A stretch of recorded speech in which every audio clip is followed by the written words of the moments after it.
Welcome back to Animerium. This is my recap for the anime I'm a Behemoth. If you enjoy my recaps, please think about subscribing. Tama was once a valiant knight who met his end at the hands of demons. However, after his death, he was reincarnated into the body of an S-rank behemoth, a creature capable of destroying entire nations in seconds. But at least that's what his status screen claims. And in reality, he looks like an ordinary cat. Tama is grateful for this second chance at life, but feels conflicted about becoming a monster, especially since he spent his entire human life slaying them.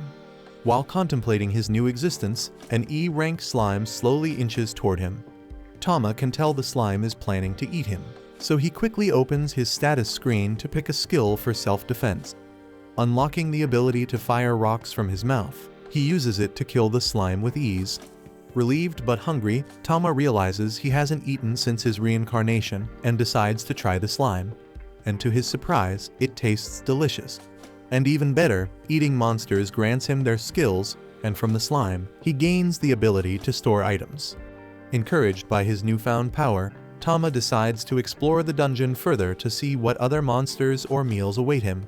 And being an S-rank, none of the dungeon's inhabitants pose a real threat, and he effortlessly slays minotaurs, golems, and snakes, devouring them and absorbing their skills.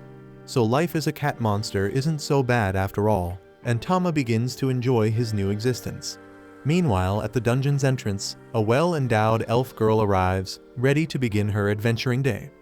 Back with Tama, his exploration leads him to a treasure chest sitting in the middle of a room.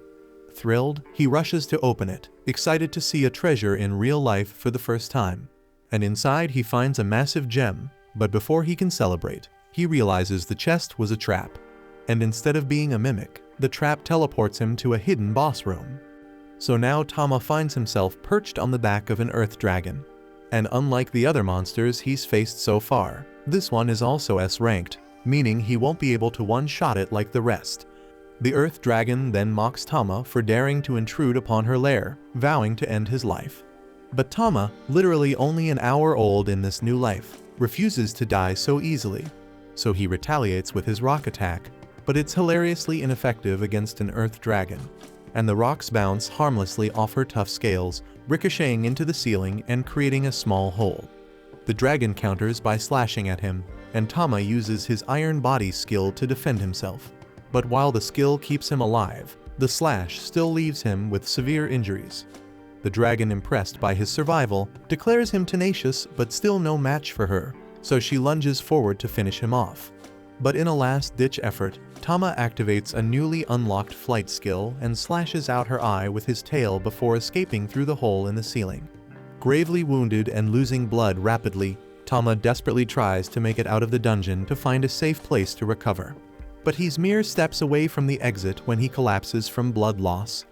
As he lies helpless on the ground, he hears something approaching from around the corner. Unable to move, he assumes whatever it is will easily finish him off. But instead of a threat, it's the well-endowed elf girl from earlier.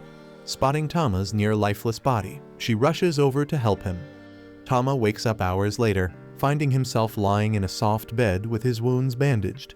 So he confusedly wonders where he is until the elf girl walks in carrying a bowl of milk. Remembering her face from before he passed out, Tama marvels at her beauty and silently admires those massive, well-done melons. The elf girl is relieved to see Tama awake, commenting on how severe his wounds were. She can't fathom how a tiny kitten like him could have ended up in the middle of such a dangerous dungeon. So Tama quickly realizes that she thinks he's just an ordinary cat rather than an S-rank behemoth. And since he can't talk, there's no way to correct her assumption. But even if he could, why would he want to? After all, this misunderstanding means he gets to sleep on her legendary cushion every damn night. Over the next few weeks, Arya continues to care for Tama until he has fully recovered from his injuries. One day, as Arya heads out for her usual dungeon run, Tama reflects on how grateful he is for everything she's done for him. She not only nursed him back to health, but also gave him food, a warm place to sleep, and unconditional kindness. Determined to repay her, Tama swears to protect her with his life, no matter what. So to ensure her safety, he decides to secretly follow her into the dungeon. He then sneaks aboard the boat before it departs and hides. When they arrive at the dungeon, Tama keeps a close eye on Arya, while staying hidden in the shadows. He worries about her potentially getting into some kind of ridiculous situation, like losing her clothes to a slime or something absurd like that. Determined to be ready for anything, he prepares himself to jump in at the first sign of danger. However, his concerns quickly ease as Aria encounters a group of goblins. She activates her acceleration skill and dispatches them with incredible precision, cutting them down effortlessly. After the fight, she bends down to collect the goblin ears for the reward, and after watching her in action, Tama is genuinely impressed. His experience as a knight allows him to recognize the level of skill and speed in her swordsmanship, and he can't help but admire her ability. As Aria finishes storing the goblin ears, she spots another goblin lurking behind a corner and readies her stance again. She's already met her quota for goblins today, but if this one insists on attacking, she'll deal with it. What she doesn't realize, however, is that this isn't a regular goblin, it's a goblin mage. And before she can react, the goblin launches a massive fireball at her. Completely unprepared for such an attack, Aria finds herself in serious danger. Tama can't stand by and let her get hurt. Yet he knows using any of his overpowered skills would reveal that he's a monster, something he's not ready to explain. And instead he acts quickly, pushing Aria out of harm's way and lunging at the goblin mage. And with a slash of his regular kitty paws, Tama causes the goblin to stumble backward and tumble down the dungeon stairs to its demise. Aria, stunned by the turn of events, can't fathom how or why Tama is in the dungeon, but her gratitude for his intervention is clear. On the boat ride back to town, she lets him curl up on her ample chest, rewarding him with belly rubs, and that shit makes him hooked on it. After returning to town, Aria heads straight to the Adventurers Guild to submit the goblin ears she collected.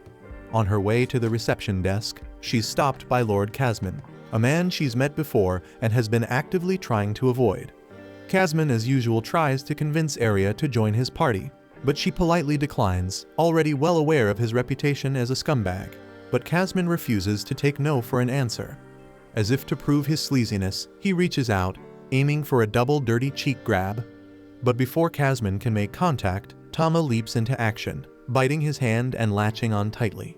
Casman screams in pain, flailing wildly, but Tama doesn't let go. When Casman finally shakes Tama off, the cat lands on his face, clawing him up before jumping back to Aria's chest. Casman, now enraged and humiliated, reaches for his sword, intent on attacking Tama. But before he can swing, the Guildmaster Arnold Schwarzenegger, known as Anna, grabs Casman's sword mid-draw and warns him that the guild has strict rules against drawing weapons for petty reasons like fighting a cat. So she warns him that there will be serious consequences if he proceeds. Realizing he's no match for Arnold's authority, Casman reluctantly backs down and storms out of the guild. Aria then thanks Arnold for stepping in, but he says it's nothing and praises Tama for defending her so fiercely. Aria then heads to the reception desk, where Arnold documents the goblin ears, officially completing her quest. Afterwards, Aria sits at a table to relax and spend time with Tama, and things seem wholesome as she tickles his stomach.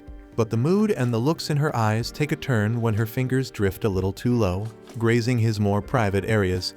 And the pervert elf looks way too damn excited about that shit. Later, Aria gets ready to take a bath and insists on bringing Tama along. Still clinging to his honor as a former knight, Tama refuses to enter a women's bath. But Aria has other plans, and despite his protests, Tama ends up in the bath with her. While they soak, Aria begins to talk about her dreams. She tells Tama about how her village was nearly destroyed by demons years ago, but the legendary sword Saint Alicia appeared and saved everyone. And since then, Aria has dedicated herself to becoming as strong and heroic as Alicia. The next day, Aria heads to the guild with Tama, and as they walk through town, Tama notices how well-liked Aria is by everyone. The townsfolk greet her warmly, showing how much they admire her. When they arrive at the guild, Aria cheerfully greets Arnold at the reception desk. However, Arnold's face turns serious as he warns her that today isn't a good day to be here and advises her to leave quickly. Unfortunately, before Aria can take his advice, Casman struts into the guild with an air of smugness. He loudly announces that after being injured by her cat, he reported the incident to the Baron, and as a result, he was issued a special order declaring that Aria's pet cat must be put down. Aria is horrified, even though she hasn't had Tama for long. He's already incredibly precious to her, and she can't bear the thought of losing him. So she falls to her knees, pleading with Kasman to show mercy. Kasman, reveling in her desperation, proposes a duel. If Aria wins, Tama's life will be spared, but if Kasman wins, Aria must agree to marry him. The terms are grossly unfair. Not only is Kasman a higher rank than Aria, but the stakes are heavily skewed in his favor. Yet with no other options to save Tama, Aria reluctantly agrees. The duel begins, and he immediately kicks Aria in the side, sending her sprawling. As she recovers, he sarcastically compliments her speed, taunting that it won't be enough to defeat him. Aria then switches tactics, throwing a flurry of daggers at Kasman. But his knife-proof cape renders the attack useless, and he easily deflects them. Kasman then closes the distance and presses forward, relentlessly striking with his sword. Aria struggles to defend herself, but is eventually disarmed, leaving her vulnerable and at his mercy. With her weapon gone, all hope seems lost for Aria. Tama watches the scene unfold, his mind racing. If he does nothing, Aria will be forced to marry Kasman. But if he steps in and uses his skills, everyone will realize he's a monster. Kasman then raises his sword, ready to deliver the final blow and force Aria to surrender. But just as he swings, Tama makes his decision to protect her and leaps in front of the blade, activating his iron body skill to block it. The force of the skill shatters the sword, leaving Kasman stunned. Tama then unleashes a powerful howl skill, sending Kasman flying into a cluster of nearby trees. And by pure coincidence, the broken sword flies in the same direction, aiming straight for Kasman's balls. And this result ensures Kasman's day goes from bad to absolutely miserable. The crowd erupts into murmurs, stunned by what they've just witnessed. Everyone knows they saw the cat use skills, something no ordinary pet could do. Tama had anticipated this moment, knowing his actions would reveal his secret. So he's certain it's only a matter of time before the crowd realizes he's a monster, and when they do, they'll likely come for him. But despite this, Tama feels no regret, because his only concern was protecting Aria, and in that he succeeded. Aria and Arnold then approach Tama cautiously, both clearly amazed. They begin discussing what Tama could be, but instead of concluding he's a monster, they convince themselves he must be an elemental cat, a rare and magical creature. Tama, stunned by their misunderstanding, can hardly believe his luck. Arnold then declares Aria the winner of the duel, and with the matter settled, everything returns to normal, or as normal as life can be for an overpowered cat, with the most legendary and comfortable cushion in the world. The next morning, Aria tries to cuddle Tama out of bed, but the playful kitten decides to nibble on her ear in a way that leaves her flustered and blushing uncontrollably. As a former honorable knight, Tama quickly decides to stop before things get even more awkward, so he jumps off the bed to walk away. However, Aria continues calling after him, her tone filled with longing, making the situation even stranger for Tama. Later, Aria takes Tama to the blacksmith's shop to visit her friend Vulcan. The moment they arrive, Vulcan's attention is immediately drawn to Tama, unable to take her eyes off the adorable kitten. Aria talks about Tama, sharing stories as Vulcan eagerly asks to hold him. Tama looks thrilled as Vulcan lifts him up, admiring his cuteness. However, Aria quickly shifts focus to the reason for their visit. She needs Vulcan to make armor for Tama. Vulcan is delighted at the idea, excited to work on something so unique and charming. So she begins taking Tama's measurements right away, promising Aria she'll create the perfect armor for him. As Vulcan gets to work, Aria bends down to whisper to Tama, asking if he's ready for an adventure. Tama eagerly agrees without hesitation, his tail flicking with anticipation. While Aria and Tama make their plans, Vulcan is laser-focused on crafting the armor, treating the task like it's her life's mission. In just under 10 minutes, Vulcan proudly presents the completed armor, and it turns out to be a masterpiece. Tama looks dashing in it, and the fit is perfect. However, Vulcan admits she's still struggling with another issue: Aria's sword. Despite reforging it over 100 times, she hasn't been able to make it any lighter, which makes it difficult for Aria to wield effectively during her quests. After some thought, Vulcan suggests forming a temporary party. This way she can observe Aria in action, watching how she swings the sword to better understand the problem and find a solution. That day, the team dives into the dungeon, where Vulcan quickly demonstrates her strength, smashing through the hideous goblins they encounter. Aria watches with pure excitement, marveling at Vulcan's boldness and power, while Tama thinks Vulcan is both fearless and incredibly skilled. Her skills are further validated when she blocks a fireball attack from one of the monsters, using an ability derived from her smithing talents. Vulcan explains that her power allows her to wrap her armor in different elements, making her versatile in battle. Then, with the path cleared, Vulcan steps aside, encouraging Aria to take over with her sword. Their next challenge turns out to be an ugly, oversized orc. The creature's grotesque appearance is both disgusting and intimidating, but Aria attacks anyway. Using her acceleration skill, she tries to land a strike, but the orc skillfully blocks her advances. Tama then steps in, soaring through the air and activating his iron body technique to shield Aria from an incoming blow, distracting the orc just long enough. Seizing the moment Aria strikes, and eliminates the beast in a single and decisive attack. Vulcan observes Aria's movements closely and notices her longsword hinders her flow in battle, making her strikes less effective. Aria, unsatisfied with her performance, turns to Vulcan and asks for an even tougher challenge, determined to push her limits and grow stronger. Impressed by her resolve, Vulcan encourages her to advance to the next floor, promising even greater challenges ahead. Descending further, the team encounters a swarm of slimy, perverted ropers instead of massive beasts. Tama instantly grows anxious, fearing these slimy creatures will grab his mistress from all angles with their tendrils. Vulcan then warns Aria to move smartly and avoid their sticky grips at all costs. So Aria charges in with acceleration, but the ropers' speed makes them tough opponents. Her strikes fail to connect with their bodies, and one of the ropers shatters her heavy sword, leaving her defenseless. But just as she's about to be ensnared, Vulcan hurls a knife toward her. Aria catches it mid-air and swiftly drives it into the roper's core, killing it in one precise motion. With renewed determination, she pivots to take down the next slime. And while Vulcan observes Aria's battle style, he quickly concludes that Aria's true strength lies in wielding shorter, lighter weapons instead of her heavy longsword. And in no time, Aria slices through the monster's body parts with unmatched speed, leaving Vulcan utterly stunned. She always knew Aria had skill, but she hadn't expected this level of speed and efficiency in taking down the second monster. Just as they think the battle is over, the monster splashes its goo all over Aria, coating her from head to toe, while regrowing its limbs. Disgusted and furious, Aria cringes, declaring that only Tama has permission to do something like that. Fueled by her outrage, she obliterates the creature in a single devastating move. But this time she cuts it into so many pieces that there's no chance of it regenerating. Vulcan and Tama rush to congratulate her on her incredible display of skill. But while Vulcan moves closer to offer praise, Tama, being the cheeky little kitten he is, stops halfway to steal a bit of juice from the dead monster to absorb its skill for his own use. Meanwhile, Aria, still fuming, vents her anger on the remains of the roper that had dared to splash its nasty goo on her. She relentlessly pierces its already mangled body, muttering revengeful thoughts, while Tama watches in bewildered silence, wondering if she's gone a little overboard. After the massacre, Aria opens up to Vulcan, sharing the story of her motivation for wielding longswords. She recalls meeting the Sword Saint during her childhood, a figure who became her idol and inspired her to pick up the weapon.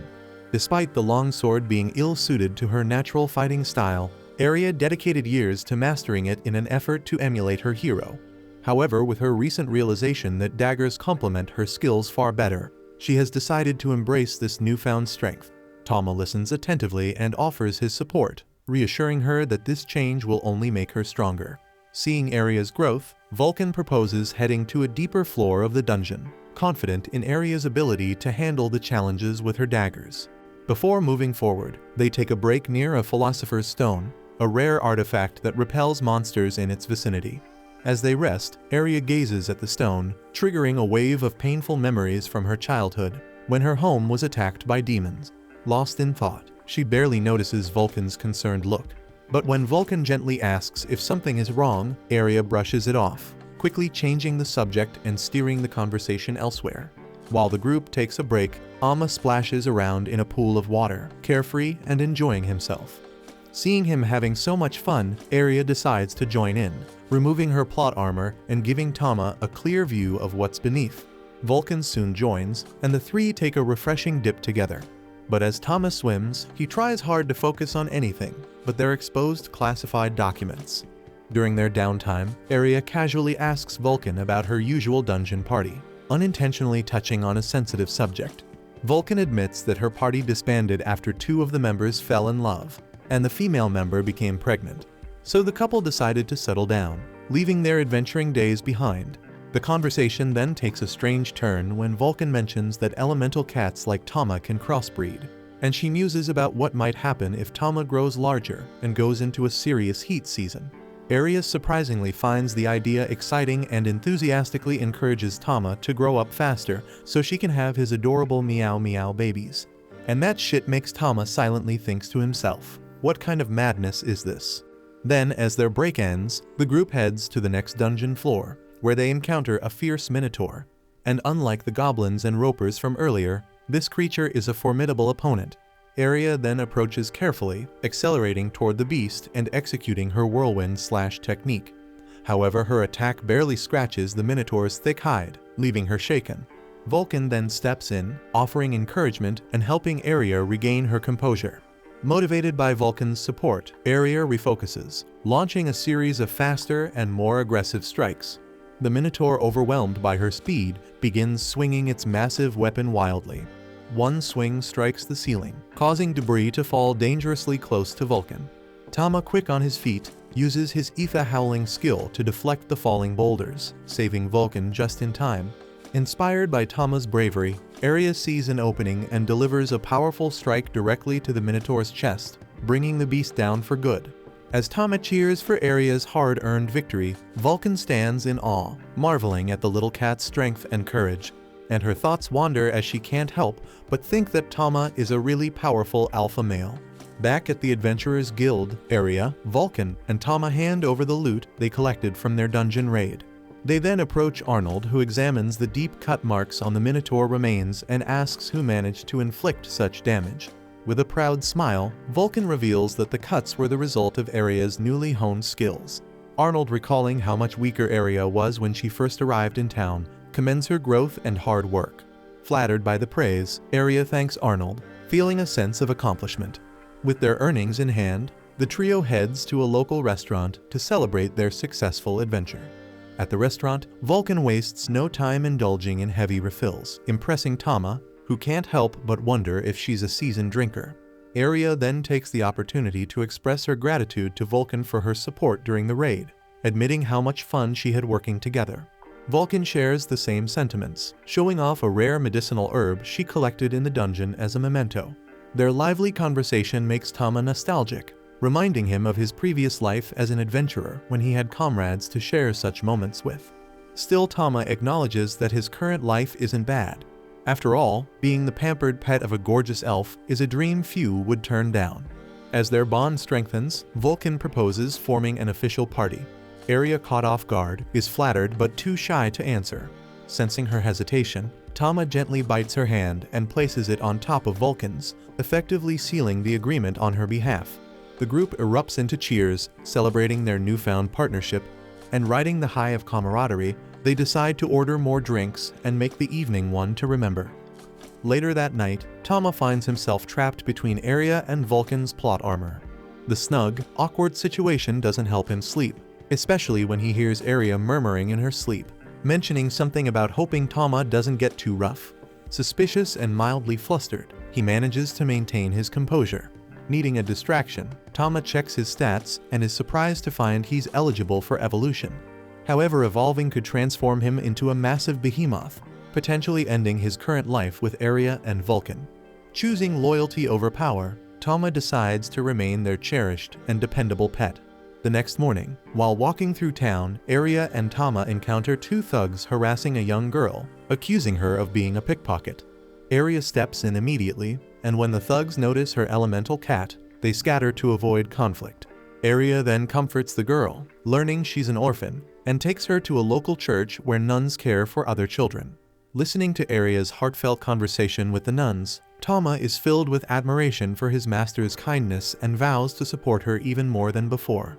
That evening, Arnold calls Aria to the Adventurers Guild to congratulate her on being promoted to C rank. He hands her a gleaming new rank pendant as recognition for her hard work. But their celebration is interrupted by a commotion at the quest board. Arnold then explains that people have gone missing in Leonard, a nearby town, with whispers of demons being responsible. Hearing this, Aria's resolve strengthens. Driven by her grudge against demons, she eagerly asks for more information and declares her intention to accept the emergency quest without hesitation. Upon hearing the details of the case, Aria pressed Arnold for every detail she knew about the case.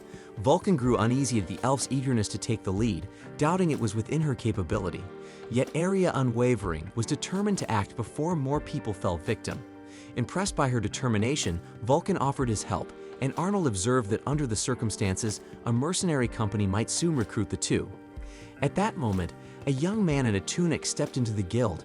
He introduced himself as Cedric, and the adventurers immediately recognized him as the Duke's eldest son, renowned for his skill in managing labyrinths.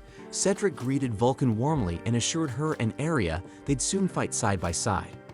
Tama then remembered Cedric from the war called Ragnarok when humanity fought against demons. Despite devastating losses, victory was achieved thanks to a prodigious boy, the Grand Mage, who led them to triumph and earned legendary hero status. Amid the excitement, Aria grew concerned their group was too small to handle such immense threats. Arnold, captivated by Cedric's charm, reassured her, claiming Cedric could amaze anyone. As Aria held onto him affectionately, Arnold reminded her to keep such displays private. Aria curiously asked if they were a couple, and Vulcan confirmed it, leaving Tama baffled. Remaining quiet until they returned home, Tama noticed his master's unease. Understandably so, given the looming dangers of their journey alongside the hero. The cat Tama licked the elf's face as if to comfort her, and she kissed him back. Startled by the exchange, Tama refocused as the group prepared to depart. On their journey, they encountered new allies, the silver-haired Danny, the humanoid monster Howard, the fiery red-headed Kini, and Marietta. Aria introduced Tama, who quickly won everyone over with his irresistible cuteness. Marietta even took turns carrying him. However, their peaceful ride came to an abrupt halt when a band of orcs blocked the road. Cedric instructed Danny to handle the threat, and the swordsman effortlessly defeated the orcs without any visible effort. Vulcan gets intrigued and asks about Danny's abilities, and Kenny confirms he hasn't used any skills.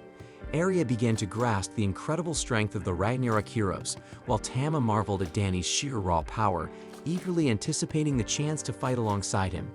When night blanketed the sky, they reached Leonard Village, where grateful townsfolk welcomed Cedric and his group. One villager revealed that many locals had mysteriously disappeared, with a search party lost in the ruins and another girl abducted the previous night. The revelation brought painful memories of Aria's homeland's invasion flooding back. The village leader then shared that Cedric's knights were their final hope. Seeing the warriors weary from their journey, the villagers swiftly prepared a hearty meal to replenish them. Later, as they settled into their lodging, Aria grew curious and asked why each of her companions had chosen to become knights. Danny explained that his family's poverty forced him to join to repay debts, and Howard shared a similar tale. Kini needed money to buy medicine for her sister, and Marietta sought freedom for her father who was enslaved. Hearing these heartfelt stories, Tama noticed the sadness behind their motivations, and even Aria regretted raising the question. Yet the knights held no shame in their choices because they had paid their dues and were now carving their own paths. Cedric, on the other hand, revealed a starkly different reason. He had no interest in love or familial obligations. As the Duke's son, he joined the Order because he lacked a greater purpose and discovered joy in slaying monsters. His bluntness didn't sit well with everyone, but no one challenged his perspective. After dinner, it was time to bathe. While the girls relaxed, the boys, overcome by youthful mischief, tried sneaking a peek. Tama, ever alert, caught them in the act and with a thunderous shout, sent Danny and Howard scurrying back to their quarters. Cedric watched their hasty retreat with mild amusement, wondering about their excitement for the journey, though he couldn't fully relate to it. With the group refreshed, they ventured deeper into the ominous Leonard Labyrinth, unaware that a sinister creature was stalking their every move. To this lurking predator, the adventurers were nothing more than prey. It silently observed, preparing to gather strength and set its deadly plan into motion. Before long, a pack of sea werewolves blocked the adventurers' path. So Howard the Tank stepped forward, raising his massive shield and taunting the wolves to draw their attention, creating space for the others to strike. Cedric then showcased his unmatched swordplay with precision, while Aria leaped into the fray, determined not to be outdone. Tama, observing the armored werewolves, considered unleashing a powerful roar, but opted for a water-based attack instead. Then, with pinpoint accuracy, he pierced one werewolf and swiftly took down two more, leaving his party stunned. The hidden monster, watching from the shadows, was shocked at how quickly his wolves were defeated, especially by Tama, who seemed to wield elemental power. Yet despite their strength, the monster knew he couldn't allow these intruders to advance. Readying himself, he prepared to escalate, either by deploying more weapons or stepping in personally. Back with the heroes, everyone was awestruck by the elemental cat's abilities. Aria, utterly captivated, openly expressed her admiration, even suggesting she wouldn't mind being subdued by Tama's strength. Though he found her words peculiar, Tama resisted his animal instincts, reminding himself that Aria was still his master. They soon arrived at a chamber filled with an oppressive, crushing atmosphere, so Cedric raised his hand, halting the group. Then from the shadows emerged Beryl Astaroth, the labyrinth's master. He declared that their journey would end here, revealing himself as a surviving demon seeking vengeance for his fallen kin. Danny immediately accused Beryl of targeting Leonard Village as an act of revenge, but the demon dismissed the accusation, claiming that Leonard was just the start of a far greater plan. Then with a sinister grin, he summoned a group of trolls to attack. Recognizing their power, Cedric ordered the team to split up, but Beryl anticipated this and conjured a protective wall that separated Tama from the others. Then we see a troll charged at Tama, who retaliated by tearing off its arm. However, to his dismay, the limb regenerated almost instantly. Meanwhile, Cedric's team gets surrounded, and the group knows their only chance is to rely on Cedric to lead their escape. So Cedric unsheathed his blade, which began to pulse with dark magic. And with a wicked laugh, he charged at two trolls, slicing them apart so thoroughly they couldn't regenerate, removing them from the battlefield entirely. Beryl's eyes widened as he recognized the forbidden magic Cedric wielded, an ability used only by the Great Mage during the Ragnarok War. Cedric then smirked with amusement because this was going to be so fun for him. Then we see Tama attempt a stone war attack, but the trolls barely flinch and their wounds heal instantly. Realizing the danger, Tama retreats, his mind racing as he considers whether to evolve into his stronger form. But evolving would mean severing his bond with Aria, a sacrifice he isn't willing to make.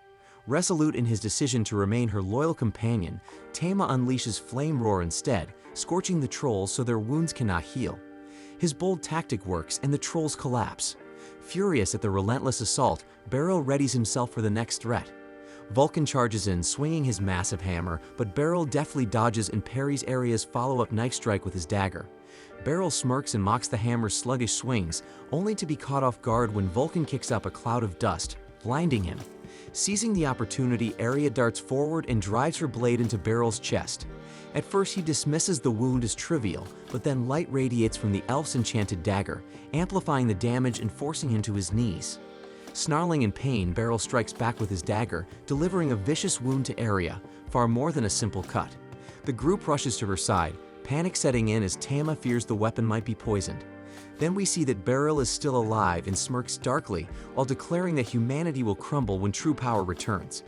Then with those ominous words, his body begins to petrify, turning to stone before crumbling into dust. Meanwhile, the poison spreads rapidly through Aria's arm. Cedric examines it and grimly identifies it as dragon venom, a deadly toxin. Howard presses the wound against his enchanted shield in an attempt to slow its progress, and the group rushes back to Leonard Village. The village doctor confirms their worst fears. Dragon poison is fatal within a day and a half, and no one has ever survived without the eye of an earth dragon.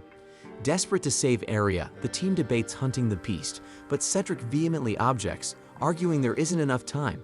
As Aria's pain intensifies, Tama, overwhelmed by guilt and desperation, flies out the window. Memories of Aria saving his life flood his mind, and he vows to return the favor, even if it costs him everything. He races to the ruins where he was reborn as an elemental cat, prepared to face the Earth Dragon, the same creature he fought once before and barely survived. The dragon, surprised to see Tama return, sneers and mocks him for fleeing their last encounter. But this time, Tama doesn't waver. He knows deep down that his current strength won't be enough. Faced with no other choice, Tama makes a life-altering decision. He chooses to evolve into a full behemoth, embracing his ultimate power to save Aria. Tama, now in his colossal form, rains down flames, roaring furiously at the dragon below. The monster, however, is too fast, and she lunges forward, unleashing her own torrent of fire and sinking her teeth into Tama's throat like a scorching wrench. Tama's pupils quiver in pain, but this was all part of his elaborate plan because he knew the dragon would drop her guard like a fool once he let her attack. As she bites down, Tama counters by whipping out his flame edge, driving it into her eye and popping it like a water balloon. The dragon finally falls in defeat, but Tama's mana runs dry. reducing him back to his little furball form. There's no time to dwell on his sad evolution because he has to deliver the dragon eye to his master, so he quickly stores the dragon eye in his inventory, unfurls his bat-like wings, and flies off to deliver it to Aria. Back at their house, Aria lies patched up, fighting to survive. Vulcan sits by her side, tears in his eyes, as the party watches the heartbreaking scene in silence. Then suddenly,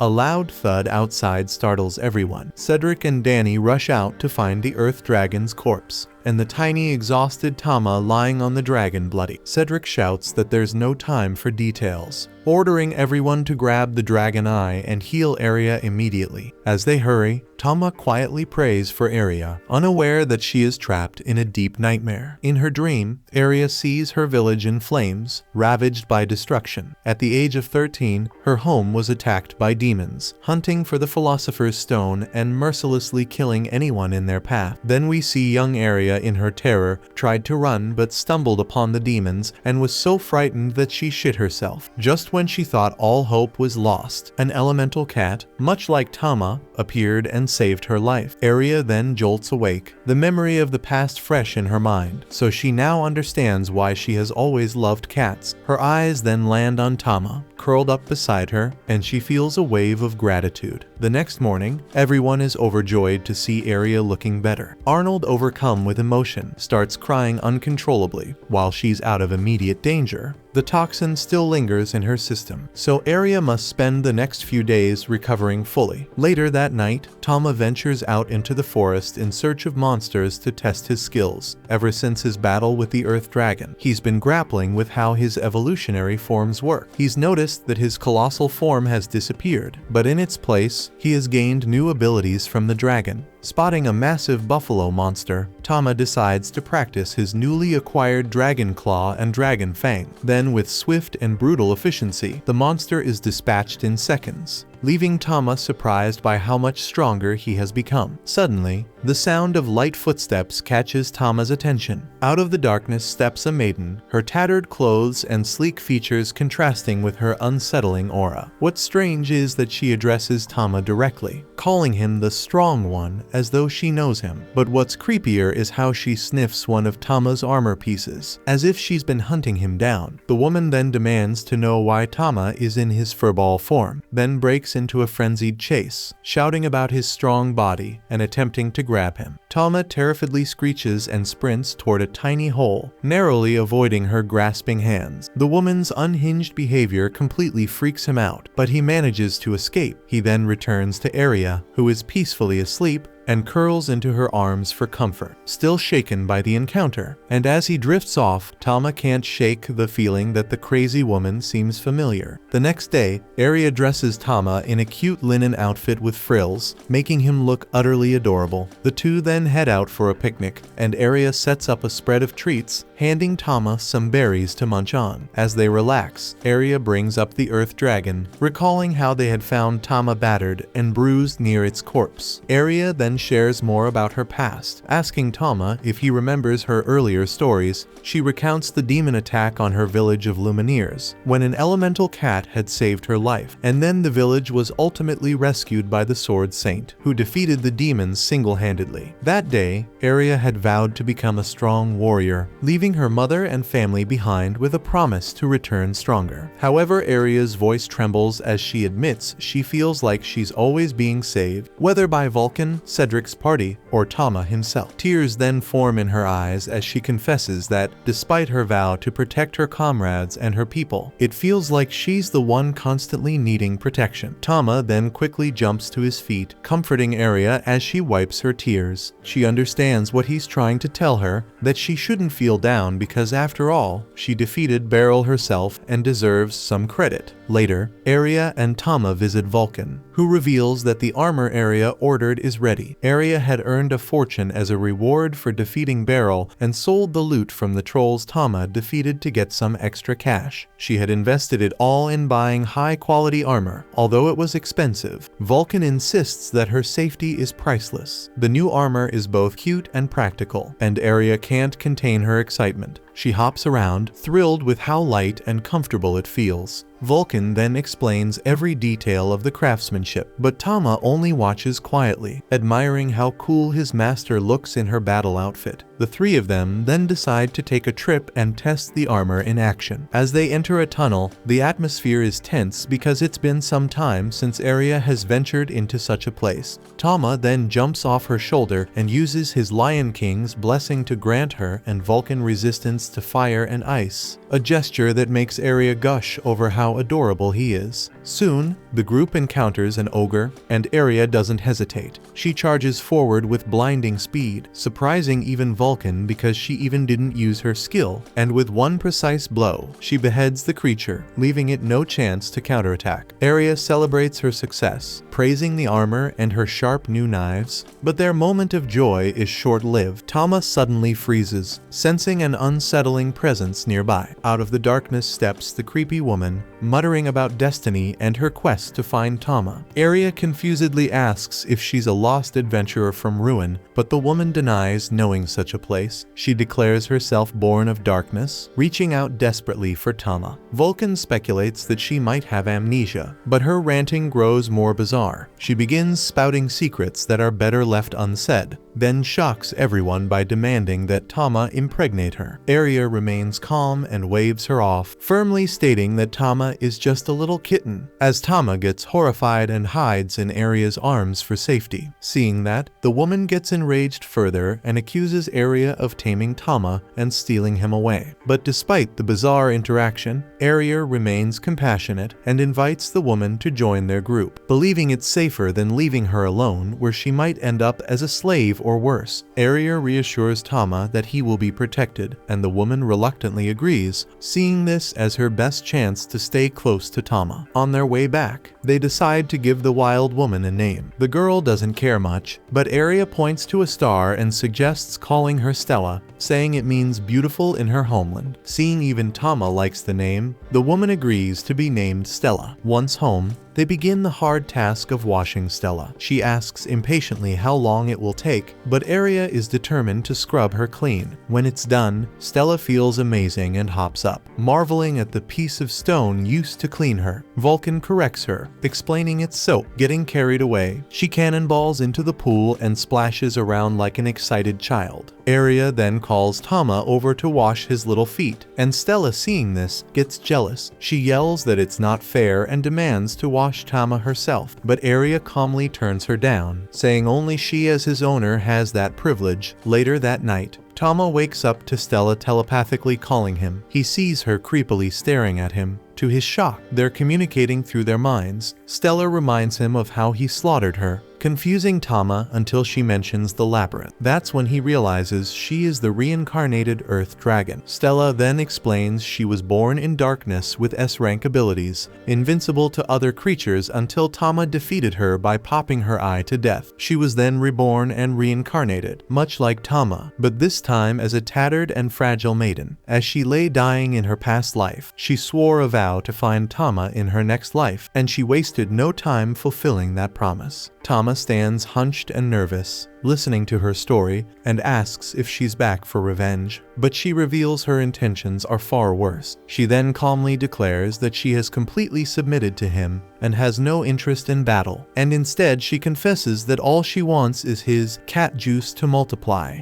leaving Tama utterly horrified. She passionately admits that he is the only strong male she has ever encountered, and she has fallen hopelessly in love. And without warning, Stella lunges at Tama, her intentions crystal clear. But just in time, Aria intervenes, pulling Tama to safety and leaving Stella quivering in a corner in shame. Aria then scolds Stella, firmly warning her to stay away from Tama before calmly heading back to bed. However, as Tama tries to settle down, he can still hear Stella's ominous muttering in the darkness, promising that she'll find a way to reach him eventually. The following morning, Aria treated Stella to breakfast, experiencing real food for the first time. Stella momentarily lost her mind in sheer delight before quickly regaining her composure and diving into another internal conversation with Tama. After breakfast, Aria took her on a walk through town, hoping the sights would jog the memories Stella claimed to have lost. However, the only thing Stella could recall was the image of Tama leaping into her golden gloves universe, which she insisted was the only mystery she wanted to solve. This made Tama realize that in Stella's eyes, Aria was the stronger of the two.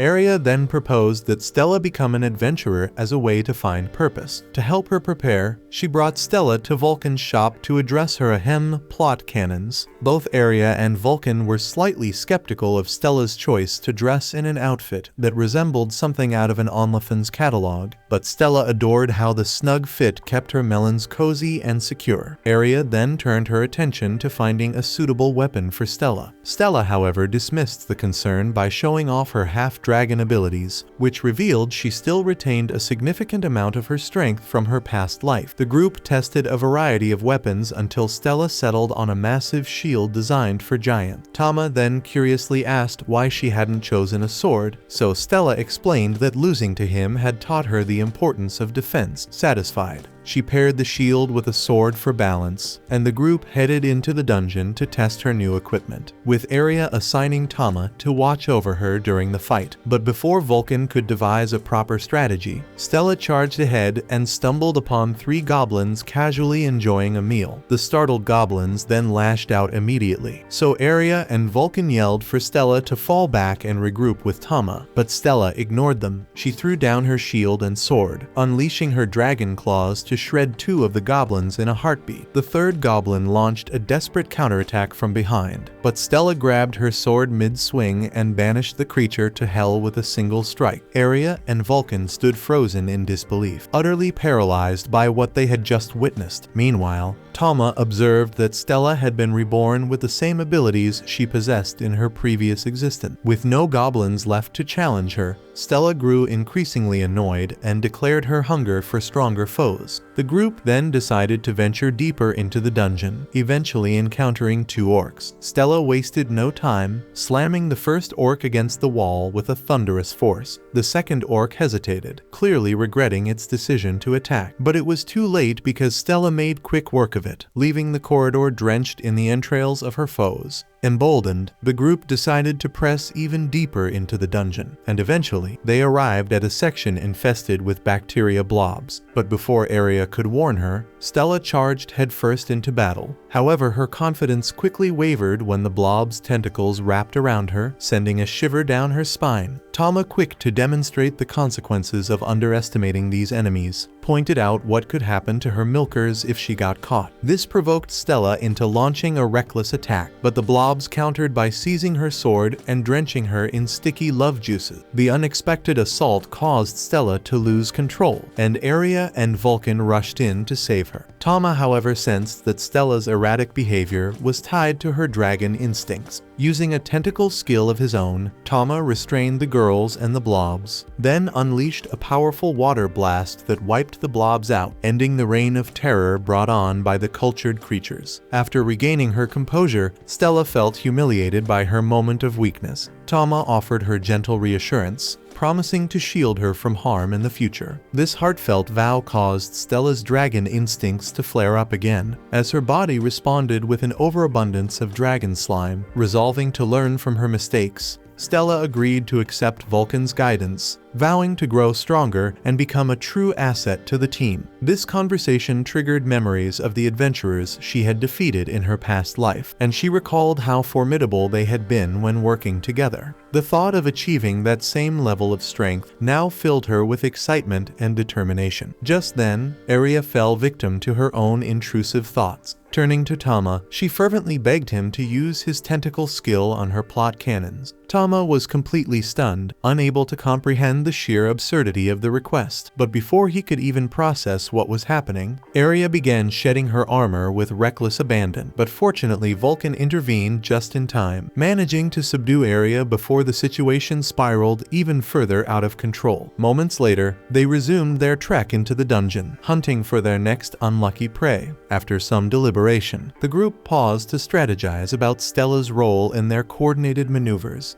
Given her brute strength and resilience, it was decided she would serve as the team's vanguard, acting as both a shield and an enforcer. Not long after, they encountered a cluster of orcs, so Stella immediately stepped forward, brandishing her shield to provoke the creatures into attacking. One orc, driven by reckless aggression, lunged at her, but she swiftly countered with a single decisive strike that severed its arm. As she moved in to finish the creature off, the desperate orc, now terrified, turned and fled like a scared pig. But Stella wasn't about to let it escape, and without hesitation, she pursued it with relentless determination. Meanwhile, Tama activated his enchanted enhancement ability to bolster Area and Vulcan's sorcery, inadvertently intensifying Area's already brewing obsession with his eggplant. Together, they tore through every remaining creature in their path before stumbling upon a serene dungeon bath. Without a second thought, the group decided to unwind. What followed was utter chaos for Tama, who wrestled with his inner demons while the girls brazenly flaunted their melons, pushing the boundaries of his composure. Things escalated when Area, with zero shame, settled Tama on her chest, claiming it was his rightful place to relax. Not to be outdone, Stella pressed her dragon melons against Area's,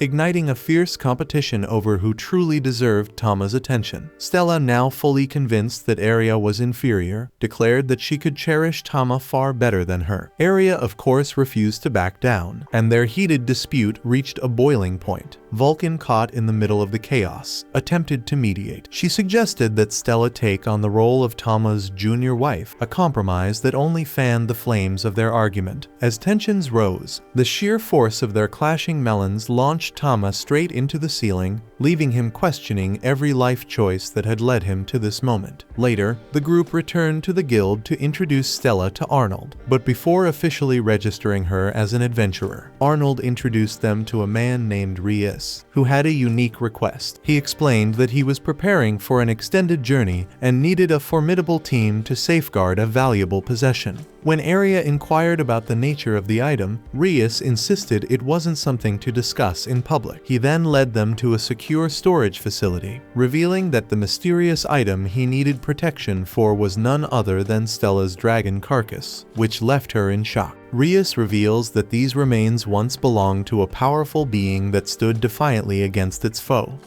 This revelation immediately captivates the merchant, compelling him to acquire the artifact without a second thought.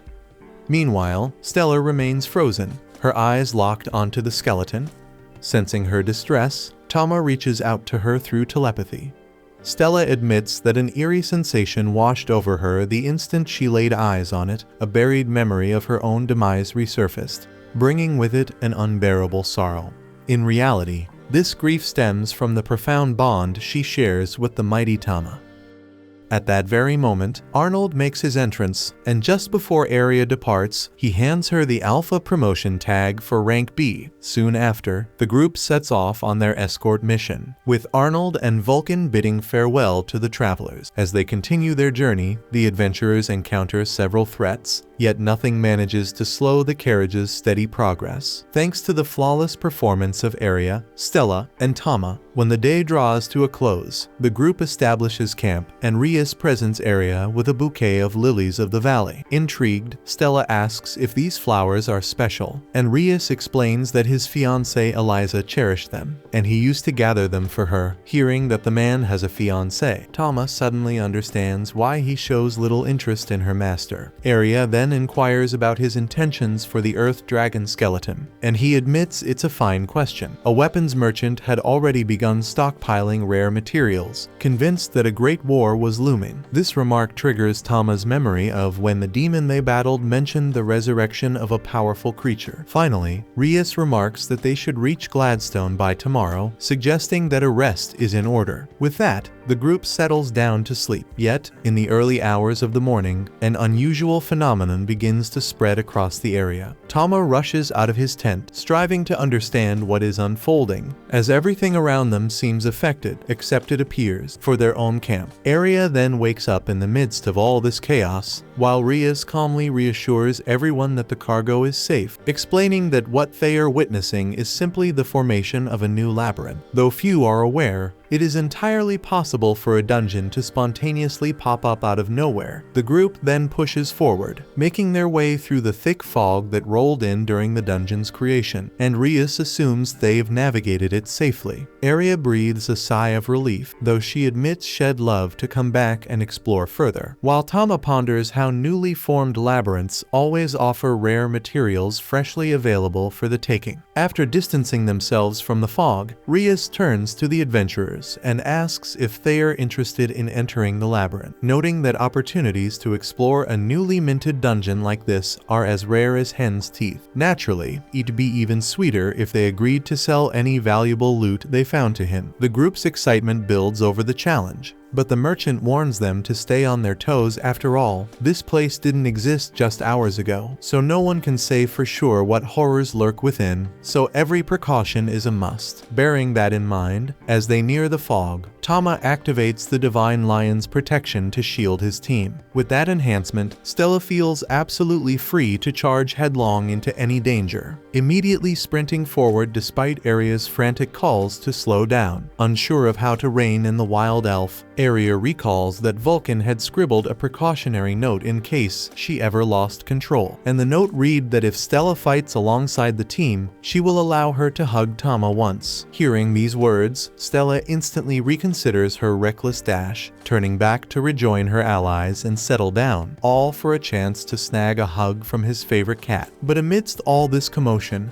the group suddenly hears the sound of feminine laughter echoing around them, and a magical sphere materializes, cheekily asking if the adventurers are on the treasure hunt. The orb then signals for them to follow, and without a moment's pause, Stella dashes after it. But the illusion proves treacherous because it lures them straight into an ambush where two giant monkeys come charging. Stella then steps up as the front line, goading the attackers and drawing their attention onto herself. When one of the monkeys smashes her shield with a headbutt, Aria seizes the moment to swiftly eliminate both creatures. Aria then praises her companion's superb teamwork, yet Stella grumbles that her efforts were not merely for the group's benefit, but specifically meant for Tama. Amid this chaos, a nearby bush begins to rustle, and a soft, seemingly innocent voice pretends that no one is there. Not easily deceived, Stella commands the hidden figures to emerge before she has to pursue them. In response, two pixies materialize, each strikingly different in size. The smaller one introduces herself as Lily, a high pixie, while the larger one presents herself as Fairy, a high dryad. Curious, Stella asks what these beings might taste like, to which Aria replies that they are pixies, commonly found in labyrinthine forests, though she herself has never encountered one before. Afterward, she greets the pair, yet they seem solely fixated on Tama, immediately picking him up to lavish him with affectionate pats. Feeling that this favoritism is unjust, Stella launches an attack in exasperation, but Tama quickly intercedes telepathically, urging her to relax. Stella insists that these little creatures had intended to trap the group and even harm them, but Lily promptly refutes the claim. She explains that she and Fairy had no harmful intentions because they simply wanted to befriend the elemental cat and were merely guiding him toward the treasure. Speaking of which, Fairy reveals the splendid item hidden behind this labyrinth. When they open the box, they find an exquisite flask containing a potion that appears incredibly rare. Lily and Fairy inform them that similar treasures are scattered around the area, but to obtain them, they must first secure a key concealed within a hive teeming with giant, wicked bees. No sooner have they heard this than the bees attack, forcing Stella to take cover while Tama quickly counters with his howl. Simultaneously, Aria follows up with a whirlwind cut, slicing through all the bees in their path. Following their victory, Fairy picks Tama up once more, marveling at how powerful he is despite his small, endearing size. Lily compliments the two companions of the cat, while Stella makes it clear that she is the one who truly gets things done. Meanwhile, Aria retrieves a key from a tree, and Lily along with Fairy explains that she will be responsible for opening the door to the labyrinth's boss, the guardian of the dungeon's main treasure. Aria figures that this place must harbor some exceptionally rare items and suggests they take a break before proceeding, given their exhaustion from the long journey and the uncertainty ahead. At that moment, the pixies eagerly request to be taken to a human city, revealing their long-held desire to visit one. Later, Later, the pixies are enchanted by their very first glimpse of a city. Aria, wanting to keep them safe, urges them to stay close so they don't get lost. However, the pixies are so mesmerized that they dart off toward the first enticing scent they detect. Frustrated, Aria has to scold them, warning that if they aren't careful, they might be captured. After all, fairies are rare and valuable. Finally, Aria declares that it's time to head to Ria's store and see what treasures they might come across along the way. Just then, she finds the pixies once again scampering off, this time snatching a bowl of human food from a nearby stall. Noticing this, Stella insists on sampling the food as well, and Aria quickly steps in to assure the stall owner that she'll cover the cost, mindful of his growing impatience. With that done, Fairy finally gets the chance to eat the food she had never seen before. Some time later, the group visits Rias to have the rare item they recovered from the labyrinth appraised. Rias is thrilled to discover that it is the Tear of Truth, a liquid that prevents anyone who consumes it from lying. The merchant speculates that acquiring such an item must have been no small feat, and just as Aria is about to recount the ordeal, the pixies suddenly burst into the room, behaving like two naughty children. Upon seeing them, Rias is unexpectedly moved and apologizes for becoming emotional, though the truth is he has never seen pixies before. He then mentions, rather abruptly, that he forgot to attend to another matter and leaves without more explanation. Later that night, as bedtime approaches, Stella sidles over to Tama, eager to collect her reward, and it's a warm hug from him, but the cat promptly swats her away. Still, even Aria concedes that Stella performed remarkably well, so she asks her pet for just one embrace, and reluctantly Tama obliges. In that moment, Stella is almost in disbelief at what she's about to achieve. She hesitates, uncertain of how to claim her long-awaited prize. Finally, she softly strokes the little creature before leaning in with excitement to sniff his belly. Meanwhile, Vulcan joins the escort group after wrapping up her work in the city, only to be startled by a skeleton abruptly rising from the ground. But since the undead poses no significant danger, she casually shatters it with her hammer. However, as a bell tolls, a burst of purple energy envelops the scattered bones, leaving Vulcan scrambling to understand the bizarre phenomenon. At that very moment, the escort group arrives at the boss's door and turns the key. They step through the portal, leaving the fairies behind, who cheer enthusiastically for their comrades. On the other side, the team is met by a B-rank torrent dragon that immediately unleashes a flurry of potent magical projectiles, battering Stella's shield with relentless force. Still, Stella refuses to back down. Undeterred, she presses forward and bashes the dragon with her shield, successfully capturing its attention. Aria seizes the opportunity to try a flank attack, but the dragon senses the maneuver and swings its tail in her direction. Reacting quickly, Stella dashes back to intercept the blow with her shield, shielding her teammate. Resolute in her determination to keep the beast occupied, she reassures her teammates that she's got this, urging them to join the fray and end the battle swiftly, all while hurling taunts at the dragon as she fights. Tama is blown away by what Stella has managed to pull off with the group in such a short time. Once again, the tank remarks that she's the kind of person who simply gets things done. As the torrent dragon lunges at her with its claw, Stella grabs its entire limb, carving out a crucial gap in its defense, a gap that Tama immediately recognizes as his chance to strike. Without wasting a second, he unleashes his flame howling and wraps the enemy in his tentacles. At that very moment, Aria charges forward at full speed, delivering a rapid slash to its throat that inflicts a fatal wound, ending the battle and sealing their hard-earned victory. Tama exults in their success, celebrating the defeat of their first boss and lauding his master, while Stella proudly boasts that they couldn't have triumphed without her intervention. Shortly afterward, the group stumbles upon a treasure chest containing 2 scrolls. Once activated, these scrolls emit a burst of potent energy into Aria's body, bestowing upon her an ancient ability known as Sacred Blade. With this new power in hand, the team makes its way back to the labyrinth forest in search of the pixies, only to find that the two are nowhere to be seen. Growing increasingly worried, Tama rushes toward the bowl of food that the fairy had been holding, fearing that something terrible might have happened to them. Meanwhile, back in his office, Rias rings his bell and reflects that it won't be long before something major unfolds. As he muses, his eyes linger on a portrait of his late fiancée, Eliza. That concludes this episode. Thank you for watching. If you want to see the next part, be sure to subscribe to the channel and turn on the notification bell.